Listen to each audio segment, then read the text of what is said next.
Ok, buenos días, estimados. El día de hoy vamos a hablar de lo que son las razones financieras. En las razones financieras ustedes tienen cerca de 30 o 40 tipos de razones financieras que a ustedes les permite saber o deducir cómo está una empresa, cómo está su funcionamiento. Porque realmente nosotros decimos, estoy bien, estoy generando ingresos, entonces quiere decir que yo estoy bien.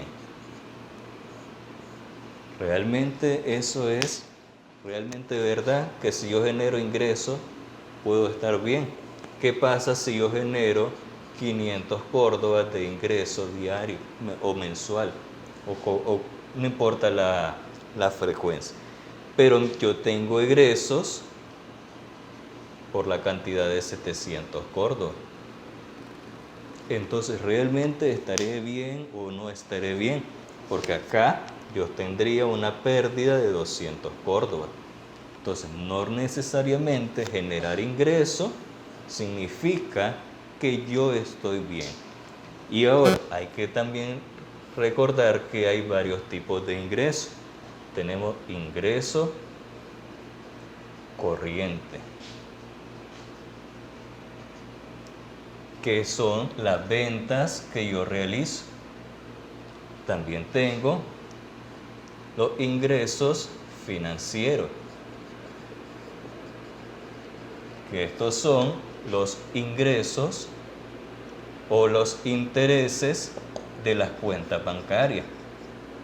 Y tengo otros ingresos.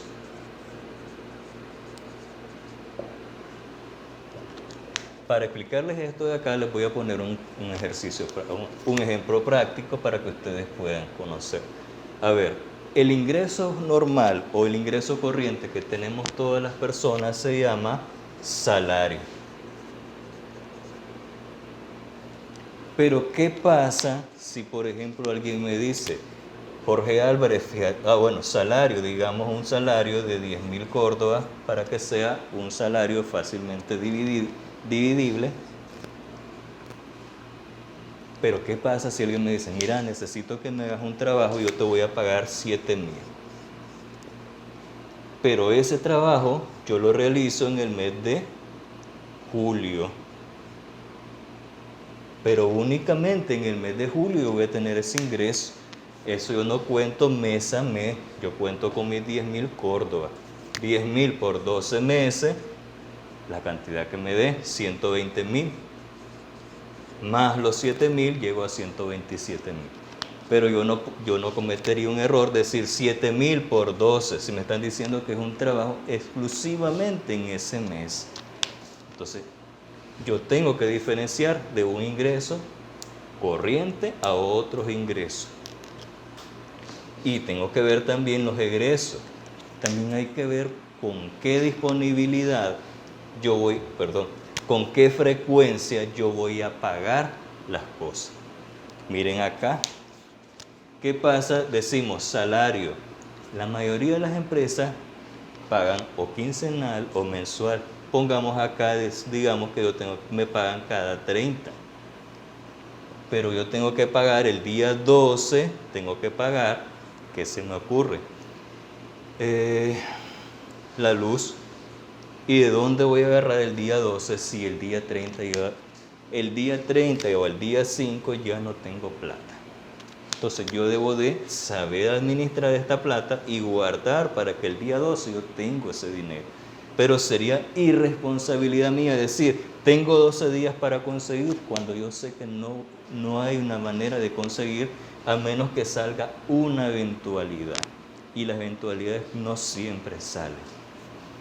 Y en las empresas yo no puedo depender de mis eventualidades. Yo no le puedo decir a mis trabajadores, mira, es que fíjate que yo no conseguí ahorita la plata, espérame para tal fecha. Eso no se puede hacer. Igual yo no le puedo decir al fisco, mira, es que yo no conseguí ahorita. El fisco no me va a decir nada. Lo que hace el fisco es decirme multa. Y yo no estoy para estar pagando multa. Ahora, otra cosa. Dijimos, el uso de las razones financieras. A ustedes les va a llegar un estado financiero y ustedes me van a hacer el análisis con esta fórmula que tenemos acá y me van a decir si esa empresa está sólida financieramente, puede honrar sus deudas o no puede honrar sus deudas. Lo primero que ustedes tienen que ver es esto de acá, cómo están acá. Si acá yo le digo, yo tengo pasivo por 500,000, vamos a poner la fórmula. La fórmula que todos conocemos es activo es igual a pasivo más capital. Es decir, tenemos 500,000 más 700. Es decir, aquí yo tendría 1.200.000 en mi activo.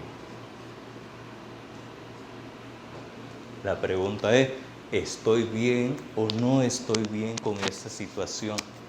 ¿Cómo me doy cuenta? El pasivo, tengo 500,000 entre 1.200.000. Y después tengo el capital, 700,000 entre 1.200.000. Es decir, yo tengo aquí aproximadamente un 45%. Ustedes hagan sus cálculos y corrijan. Tal vez hay una leve variación. Un 45% de lo que yo genero, lo que yo tengo, lo debo. ¿Eso es positivo o es negativo? Significa que yo estoy altamente endeudado. Significa que hay un momento que mis deudas, es decir, yo estoy trabajando para pagar lo que yo debo. Y eso no es positivo. Yo voy a tener tal vez cuando mucho un 35% de endeudamiento. Y acá se debe reconocer aquellas deudas que siempre debo de honrar. ¿Y cuáles son esas deudas que siempre se deben de honrar? Los salarios y todo lo asociado a los salarios. Ya saben, el INSS, el INATEC, sus prestaciones. Ahora después tenemos los servicios básicos. No me vayan a decir como me dijo un alumno cuando estábamos en presencial. Bueno, profesor, es que como no tengo ahorita para pagar, pues me voy a pegar a la luz. No, eso no es algo que se pueda hacer. Ok, servicios básicos, agua, luz, teléfono, etc.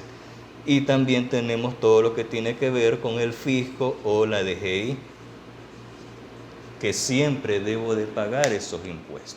Entonces, aún dentro de esto tiene que estar contenido dentro de ese 35%. Si no, significa que yo estoy sobreendeudado, significa que yo estoy trabajando para pagarle a otra tercera persona. Además de eso, ustedes me van a su tareita. Yo les pedí a ustedes 2 estados financieros. Entonces van a aplicarle esta fórmula y el análisis. Si el producto le da arriba del 35%, ustedes van a dar una recomendación. ¿Qué hacer? Cuando decimos recomendación, ojo acá, no vayan a decir recomendación, primera recomendación, corran al 10% de los trabajadores. Hay personas que dicen, la primera recomendación cuando tenemos problemas financieros es despedir. No, no es cierto. ¿Por qué no es la primera recomendación que yo doy? Porque significa que yo tengo que pagarle la liquidación a las personas. Me decía un alumno, profesor, pero yo puedo negociar con mis trabajadores. Sí, es cierto, puedes negociar con ellos, pero no es lo más sano posible. Pagarle su plata y que se vaya a su casa, que haga lo que tenga que hacer con su plata. Es plata que él ya se ganó, o él o ella ya se ganaron legalmente, entonces pagásela. También cuando decimos liquidación, ¿y qué pasa si el trabajador gana 50,000? Y yo tengo que pagarle los 5 meses de salario, entonces es decir, 250,000 de indemnización, más sus vacaciones, más su aguinaldo, estoy hablando de casi 300,000 cortos, que tengo que hacer un solo desembolso, mientras que si yo lo tengo a él trabajando, yo le voy a pagar solamente 50,000. Entonces no es la primera recomendación. Hay otros que me decían, profesor, entonces negociemos con los trabajadores y digámosle que ahora se lo voy a pagar vía viático. La pregunta es, ¿cómo le vas a explicar al INSS que le bajaste el salario a un trabajador? Porque el INSS hace sus revisiones y se va a dar cuenta. Y sabes que te pueden pagar, te pueden poner hasta una multa. Entonces, no jugues con el salario de los trabajadores. Venimos ahora al otro, servicios básicos. ¿Cómo puedo jugar con los servicios básicos? Imposible, porque yo sé que inmediatamente me lo suspendo. ¿Y con el fisco puedo jugar? No, porque sé que me pone multa. Así de sencillo. Entonces me decían, entonces, ¿qué debo de hacer? Bueno, negociemos aquella deuda que sí se pueden hacer. ¿Cómo así? Si yo tengo préstamos bancarios, ¿se pueden hacer negociaciones? Obviamente que sí, porque lo que quiere el banco es que le pagues. Y para el banco, si vos le haces negociaciones, es mucho mejor, porque él te dice, te bajo la tasa de interés. Sí, pero te aumento el plazo. Y él gana más por medio del plazo. Entonces, a ellos les conviene que vos negocies y les conviene que les estés pagando. Entonces, 2 tareitas que les va a quedar ahorita.